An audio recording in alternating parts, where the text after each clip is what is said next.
Hi Aries, welcome to Higher Source Tarot for a tarot reading for all Aries, Sun, Moon, Rising, and Venus. Thanks to everybody for all the support. I appreciate you all very much.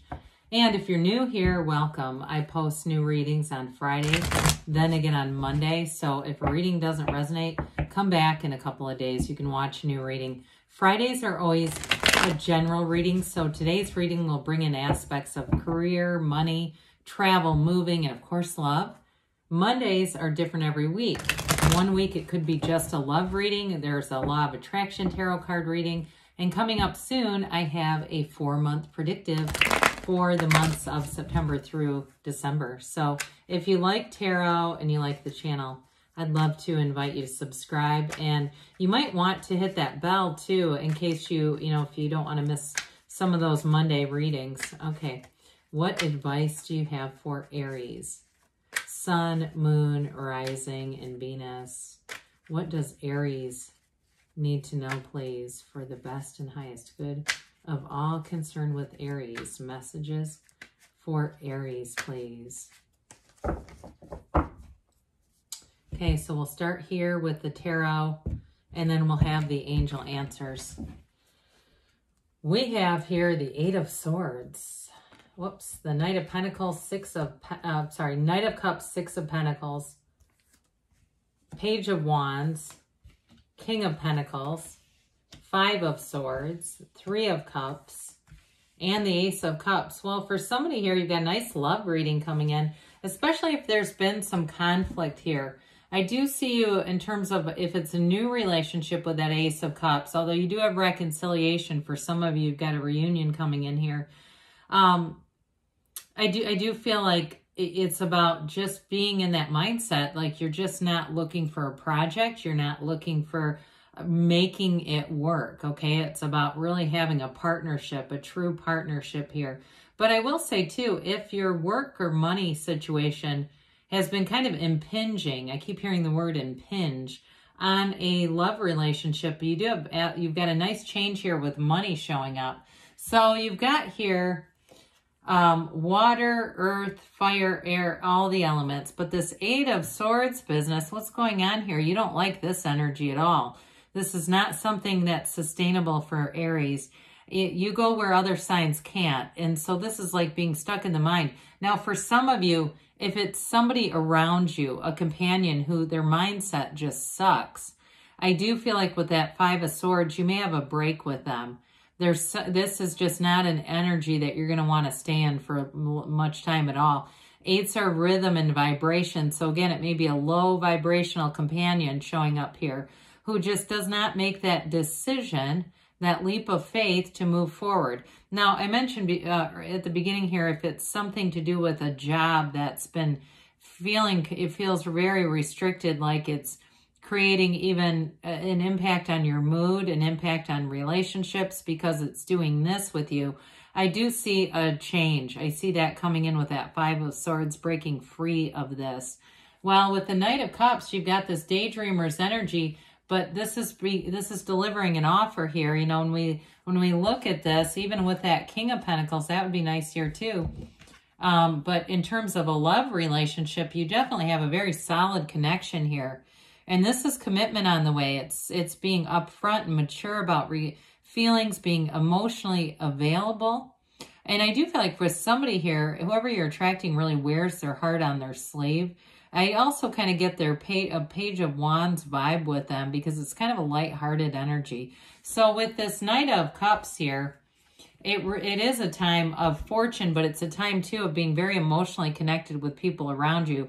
So like I said, with that Eight of Swords, you might find that that kind of energy really turns you off because I do feel like you're going to be more perceptive and sensitive about other people's feelings, just picking up on it even more than you might already.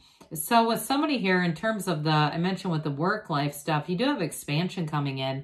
So there may be a change here too. If it's been a job that's been keeping you feeling stressed and burdened, there's sort of a heaviness, an undertone here in the reading. I feel like you're going to have a conversation here. It's going to be like the turning point. But set your intentions. Be clear about what you want. Ask and it is given. you know, command to your subconscious what you want. I mean, that's really the key to it all. So we've got balance showing up. If it's in a relationship for you, there's not only real love and romance and butterflies and all that good stuff, but there's going to be a balance and a reciprocity. I mentioned that it's a mature relationship. It's the kind where you can express your feelings and there's no threat that the person goes running. That's an indicator that it's not a relationship that's going to be sustainable if one person has to take off, right? So with this, though, too, with that King of Pentacles that we talked about, this is going to be bringing in compensation as well. So whatever you're putting out there, you're going to feel like you're receiving your worth. Those of you, too, maybe promotion for somebody here. If you've been kind of doing the status quo, you know, you keep putting in and putting in. With that King of Pentacles coming in, there's an increase showing up here. Now, for some of you, too, I do get if you've been really conscious about money, saving, trying to set you've got a target here on a move. I do feel like you're going to have that move, that opportunity, that door opens with the King of Pentacles. So the Page of Wands shows up, and this Page of Wands gives you a second wind. If you've been focused on a goal and maybe gotten a little bit delayed or caught up with that Eight of Swords and just felt like you lost progress or got a bit stagnant, this is that extra push, that, like I said, that second wind where you say, you know what, we're doing this. Let's, you know, we ride at dawn, okay, with the Page of Wands. You get that extra burst of energy. And so for some of you too, it's, I mentioned that reunion or reconciliation.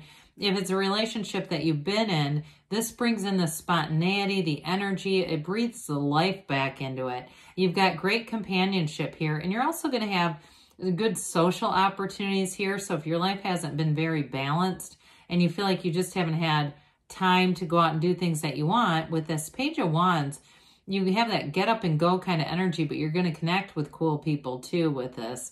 So new doors open, pages are messengers, and this one says it's time to put the spark back into Aries sparkle. So with the King of Pentacles, this King of Pentacles comes in with the Midas touch, okay? This is really an increase. I mentioned it earlier, or at least getting more balanced with money. You do have the scales of Libra here too, by the way.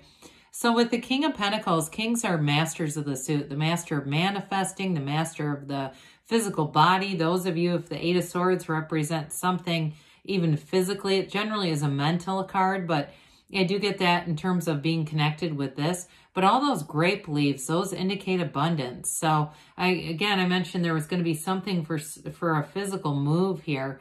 This is where you're getting the keys to the kingdom. You have the money, the resources, the timing is right here. And I also feel like this energy may be related to who you're attracting. Somebody here who has a long-term vision as well. They're mature. This is a great partner, by the way. It's somebody who can commit and be with you through the ups and the downs. You know, so if you have a shitty work life, it doesn't bother them. Okay, this is that committed kind of energy. So if it does feel like, well, I need to change this because I know I'm bringing it into the relationship, I do feel like they've committed no matter what. And so you'll decide to change it, but I don't feel like it's a threat at all in those of you that are already in a relationship. So the Five of Swords has you leaving the conflict, dear Lord, pardon me, the conflict behind. You know, with this, I just feel like it's not so much about seeking conflict as about resolving it, a change. And it's also going to be helpful with that Eight of Swords, putting that overthinking to bed, just letting go of it and letting you move into a new energy, because the Three of Cups comes in and it brings celebration. This is actually an engagement card. So some of you, you have something serious going on here, but it also, too, is socializing, like I said, with that Page of Wands, getting out, having more friends, just being in a happier place. But it's definitely more of a happy, joyful kind of energy headed towards you. And so with this, it also is telling you that you've learned any lessons that you're supposed to learn here. Whatever that Eight of Swords was a lesson. And so it's like that energy after the lesson is done and you go, God, I don't have to do that again. So I do feel like there's a very much an energy here of appreciation, celebration. Those of you that are moving, here you go. This is that kind of energy where you go, oh God, we got it. We're moving, or we've moved in. And it's that kind of feeling, because with the Ace of Cups, This is such a beautiful, unconditional love. There's nothing better, really, than this in terms of love. It's that never-ending, overflowing feeling with love. And so in terms of a relationship, it's great. It's going to be a very emotionally intense relationship. Even though their energy is so committed and solid, it really does come straight from the heart. It's that kind of feeling where your heart almost hurts because there's just this loving connection showing up here for you. So for some of you, you're going to initiate, you're going to be in a new beginning with somebody great. But others of you, again, there could be reconciliation here, and it's all going to be involved with change. Changing attitudes, changing beliefs, changing the perception of each other as well. And so that's going to be an important piece of this if you're asking about reconciliation, because with this, it's a very unconditional kind of love. And so you'll feel the pull of this towards something new, something exciting. You'll feel the energy as if it's already here. So let's see here, Aries, what the angels have to say for you. Messages for Aries, please. Advice for Aries. Sun, Moon, Rising, and Venus. What does Aries need to know, please? What else for Aries? Trust that the universe always hears your heart because your heart will whisper the truth. And you've got here forgiveness. So for some of you too, especially the reconciliation people, it's going to be important with that Five of Swords to forgive and to just move forward and not bring the old in with the new. You've got romance. That does not surprise me. You've got a very emotional energy here, very romantically inclined. Now you've got weight. So for some of you, this may be about not initiating, but just being in that Page of Wands energy, getting yourself out there and allowing it to come because you have a yes. Good things are on the way for you, Aries. I love you, and I'll be back again soon.